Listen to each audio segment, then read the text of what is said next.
Fractured Online, a sandbox isometric open-world MMORPG that recently relaunched itself with their 1.0 update, effectively putting the game back into early access. With the promise of no more character wipes or groundbreaking fundamental game shifting, the game has had a small chunk of players coming back to the game to check it out with its relaunch, which is surprising since typically a relaunch of a game just spells disaster, unless you're Final Fantasy XIV. Fractured Online in general has gone through some bumps in the road during its development, but with this relaunch, I decided to give it a proper look. After all, I enjoy sandbox MMORPGs, with their open approach to gameplay and character development. Plus, the game reminded me of Albion Online in certain aspects, and look how much that game has blown up over the years. This staff, this beautiful staff, will allow you to do things you could not even imagine. Oh my. So after getting a grasp of how the game works and spending a decent chunk of time, as well as spending the $25 to buy the game since it's buy to play and not free to play, is Fractured Online finally worth diving into? Maybe. Let's talk about it. To some, the portals mean an invitation to battle. To others, imminent death.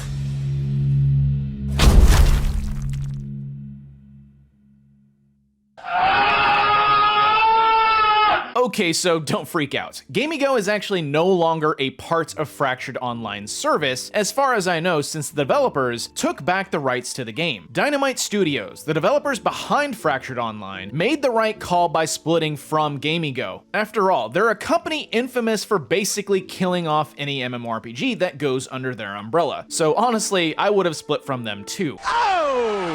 Besides that interesting piece of lore, Fractured Online's story consists of a very simple setup. The three playable races are split into three different worlds. The Wild Folk, a peaceful beast-like race, the Humans, a neutral standing race, and finally the Demons, a chaotic evil race. There is slight differences in the races in terms of stats, but it basically boils down to PvE versus PvP. The Wild Folk start on Terra, a PvE-friendly zone. The Humans start on Arahen, a zone where you can be subject to PvP from evil-standing players, or if you select neutral, you can opt into PvP. Demons are currently not implemented yet, but will theoretically start in a full PvP zone. So the game caters to both types of players. Those who want nothing to do with PvP can stick to the PvE-friendly Wildfolk zone of Terra, or can opt into PvP in the other zones. And there is a way to move between each zone, so if you need to escape PvP or jump into it, you do have options, as well as a protective newbie buff that prevents you from getting attacked in PvP for at least 40 hours of gameplay, or until you hit a certain experience threshold. Anyways, let's back up a bit and get into character creation. Character creation in Fractured Online is very much like other indie MMORPGs I've covered on the channel. First, you start with your race, which is between Demon, which is not yet implemented, Human, or Wild Folk. Once you choose your race, you can change some options for your look, like gender, skin tone, and hair. Next, you choose a background, which determines what skills you start with. We'll talk about the skills more in depth in a bit, because it's a pretty major system in Fractured Online. Anyways, once you've chosen your background, you can then allocate attribute points between strength, dexterity, intelligence, constitution, perception, and wisdom. If you are an MMO veteran, each attribute basically relates to a specific gameplay type, like spellcaster, tank, melee, or range. Once you choose your points, you then play a rather lengthy tutorial, which teaches you everything about the game, from combat, exploration, progression, gathering, crafting, and skill learning. Combat in Fractured Online plays very much like your typical action RPG, so if you are familiar with Diablo, Path of Exile, or Albion Online, then you'll feel right at home here. Left-clicking is your movement or basic melee attack. You can attack in place if needed without moving. You have spells set to keybinds down below based on your build that you can sprinkle in combat as you move around. Pretty much action RPG combat down to a T, which in my opinion isn't bad. After all, if it ain't broke, don't fix it. So overall, combat is pretty fun.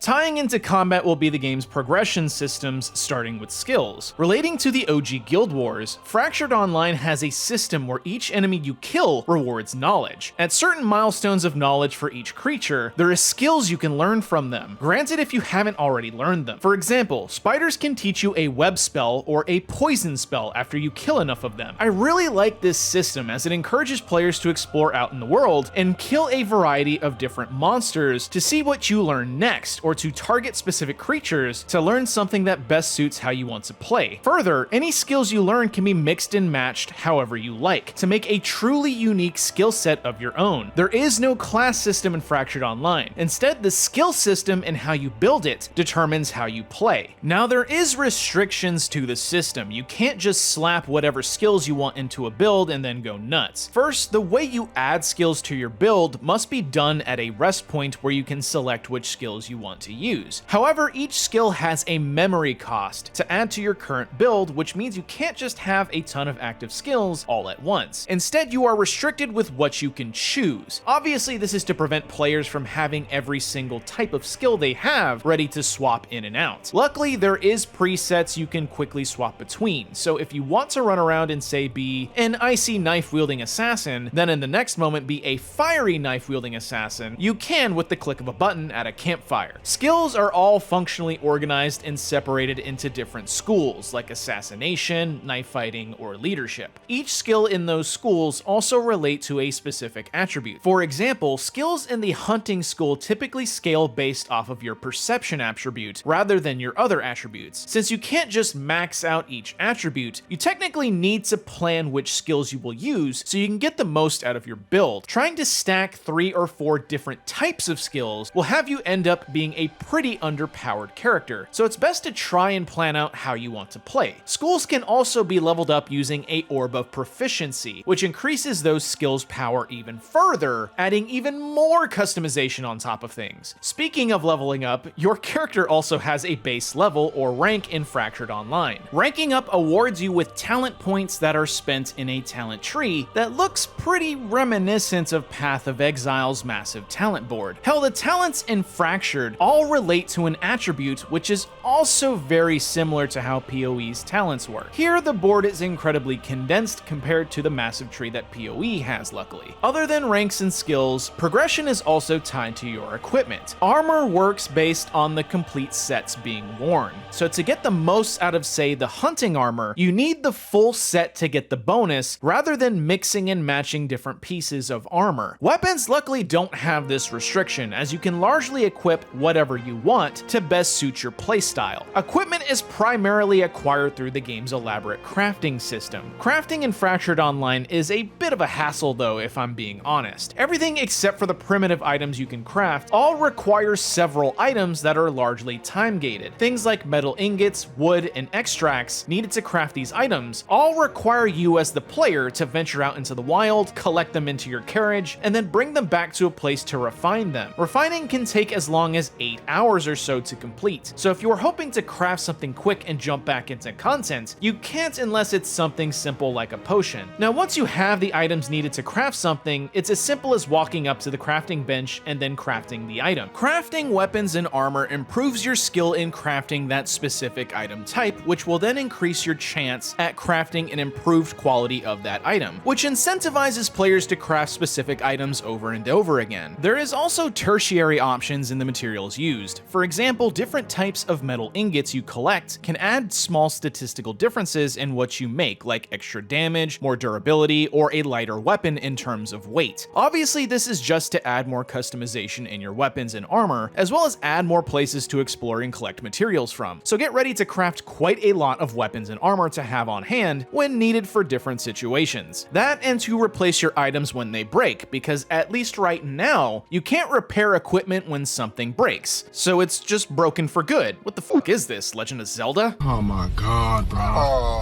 hell no. Okay, on a serious note, I sort of respect this gameplay decision because it does give a reason for players to constantly have items at the ready, as well as constantly farm items in the wild to be able to continue crafting those items. Imbuing is also another feature in crafting that allows you to add extra stats to equipment by using items you find on enemies. Each item has attributes tied to them like death, earth, fire, life, etc. The imbuing table will show you each enchantment and what attributes it requires to add that imbuement to your item, effectively creating multiple recipes for each specific imbuement. Admittedly, this system is incredibly confusing when you first start, but luckily there are some guides out there to help you with imbuement recipes. Now, one major thing I left out when it comes to all of this crafting and progression is the fact that most of this requires that you either buy a house or become part of a town. You see, you can't just walk into a town and start using the smelter there. You won't have the permissions to do so.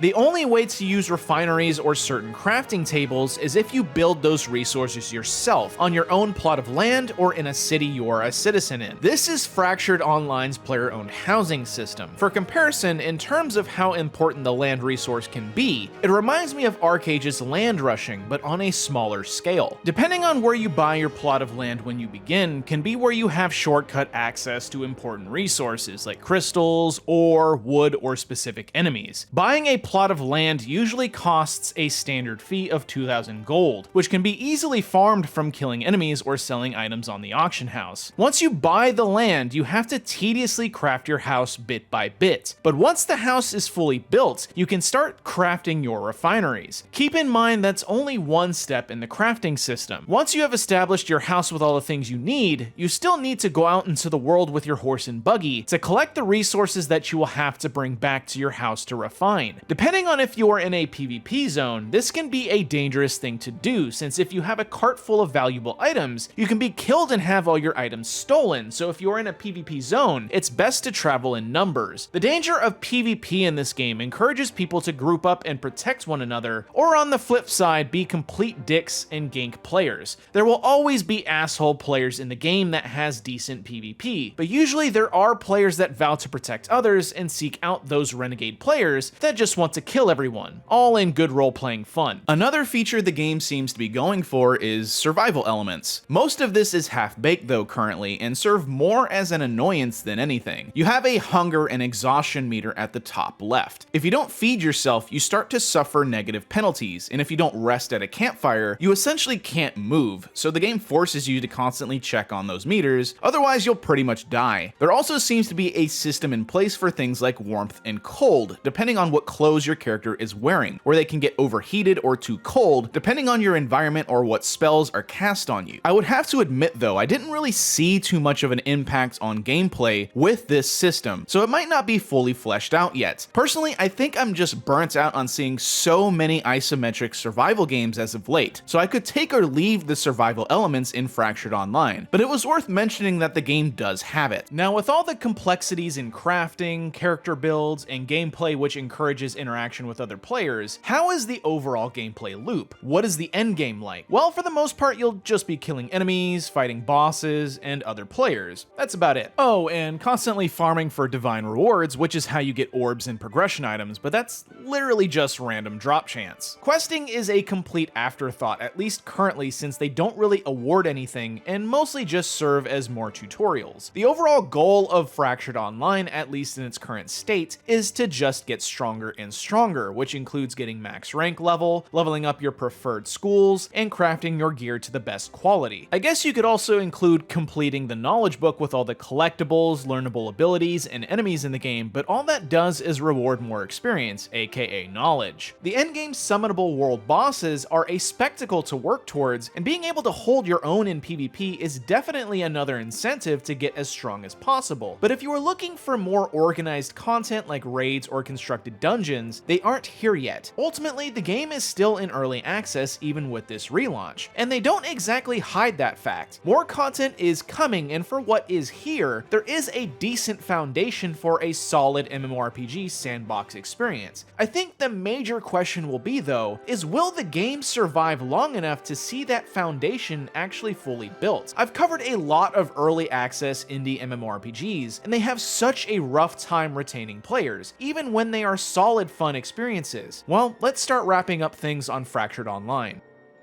Fractured Online has a great foundation for a promising sandbox MMORPG experience. The world feels big, exploration is rewarded, and there is little to no handholding. Fans of the OG Guild Wars will probably appreciate the classless skill system here. The fact that you have no class and can mix and match any skill you learn from gameplay is a ton of fun, especially when you start mixing in the elaborate crafting and enchanting system. It can be a bit confusing at first, but once you've mastered it, you can fine-tune a lot of things to really create something wholly unique to you. The game is one of the first in recent memory that actually embraces the chaos of PvP. The world is dangerous, so it's recommended to make friends and travel as a group, and even if PvP isn't for you, you do have ways to get around it. So honestly, I have to give kudos for the game, at least acknowledging the PvP player base. The game does have a cash shop being worked on that hopefully doesn't implement anything pay to win, but at least at the time of this video, there isn't any microtransactions to speak of. Lastly, the game does have a familiar engaging combat system to those who play action RPGs like Diablo or Path of Exile. Since the game is in early access, expect the game to be buggy or outright missing features. An example would be the aforementioned survival elements, which seem more like a last-minute tacked-on feature rather than a fully fleshed out one. I know some will be opposed to the PvP elements of the game with the chance of getting griefed, so if you don't like games that have potentially forced PvP zones, Fractured Online might not be for you. The game, like other sandbox MMORPGs, does have a degree of difficulty to it. Unless you specifically have a dedicated group with you, some activities you do will be a lot more difficult as a solo player. You can definitely get by when playing by yourself, but some enemies eventually do start to feel difficult to fight alone unless you are playing the specific meta builds. With a game like this where you can mix and match character builds, there will always be some builds that are better than others, but at least in its current state, there is quite an imbalance. There is an emphasis on playing meta builds rather than playing whatever you want, so if you want to actually stand a chance in PvP, you might want to look up a guide.